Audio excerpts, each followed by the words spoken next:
Hi friends, welcome to public news 9. Telangana ముఖ్యమంత్రి రేవంత్ రెడ్డి తనను చాలా ఏళ్ల కిందట కేసీఆర్ ముఖ్యమంత్రిగా ఉన్నప్పుడు ఓటుకు నోటు కేసులో ఎలా ఇరికించి ఏ విధంగా ఎంత ఇబ్బందులు పట్టారో అది ఏమాత్రం రేవంత్ రెడ్డి గారు మర్చిపోయినట్టు లేదు. అందుకే బీఆర్ఎస్ పార్టీని పూర్తిగా ఖతం చేసే పనిలో పడినట్టే కనిపిస్తోందని రాజకీయ వర్గాల్లో వినిపిస్తున్న మాట. ఎందుకంటే ప్రస్తుతం కాంగ్రెస్ పార్టీకి 65 సీట్లు సొంతగానే ఉన్నాయి.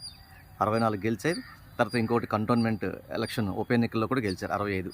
అంతటితో ఊరుకోకుండా కేసీఆర్ 6 నెలలే ఉంటుందని 10 మంది చెప్పడంతో ముందు జాగ్రత్తగా అటునుంచి కూడా ఆకర్ష్ కాంగ్రెస్ పథకం ప్రారంభమైంది. ఇప్పటికే సుమారు ఒక 9 మంది వరకు వెళ్ళిపోయినట్టున్నారు. 39 మంది ఎమ్మెల్యేలకు గాను సుమారు ఇప్పుడు 30 వరకు చేరింది సంఖ్య. అంటే ఇప్పుడు బీఆర్ఎస్ పార్టీలో ఉన్న వాళ్ళ సంఖ్య. ఇంకా రీసెంట్గా మొన్నే ఒక 6 పూర్తిగా ఎమ్మెల్సీలు అర్ధరాత్రి కండువా కప్పుకున్నారు. మరొక 7 ఎమ్మెల్యేలు సిద్ధంగా ఉన్నారు పార్టీలో చేరడానికి అని చెప్పి బీఆర్ఎస్ నుంచి కాంగ్రెస్ పార్టీలో చేరినటువంటి ఎమ్మెల్యే దానం నాగేందర్ ఒక బాంబు పేల్చారు.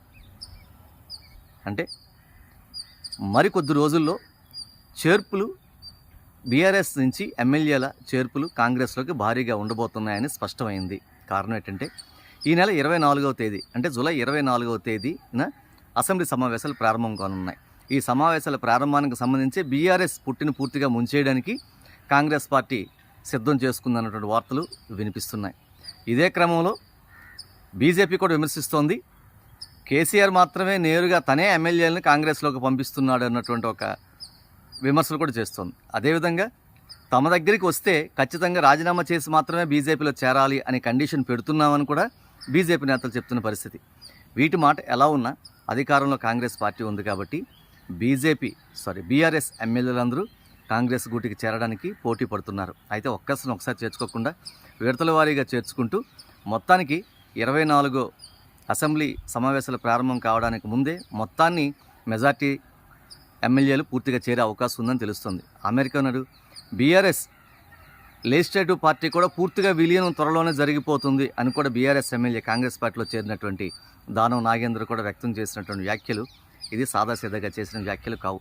అంటే త్వరలో బీఆర్ఎస్ ఇంతకుముందు తెలుగుదేశం పార్టీని ఏ విధంగా కాంగ్రెస్ తెలంగాణలో ముంచేస్తుందో అదే పరిస్థితిని ఎదుర్కోబోతుందన్నమాట. ఇప్పుడు దానికి కర్త కర్మ క్రియ మొత్తం రేవంత్ రెడ్డి కాబోతున్నారు అన్నది రాజకీయ పండితుల మాట. కేసీఆర్ ఎవరు చేసిన దానికి వాళ్ళు అనుభవించక తప్పదు అని కాంగ్రెస్ పార్టీ నేతలు, ఇటు తెలంగాణలో టీడీపీ నేతలు కూడా బహిరంగంగానే బాహాటంగానే చెప్పుకుంటున్నటువంటి మాట. Thank you.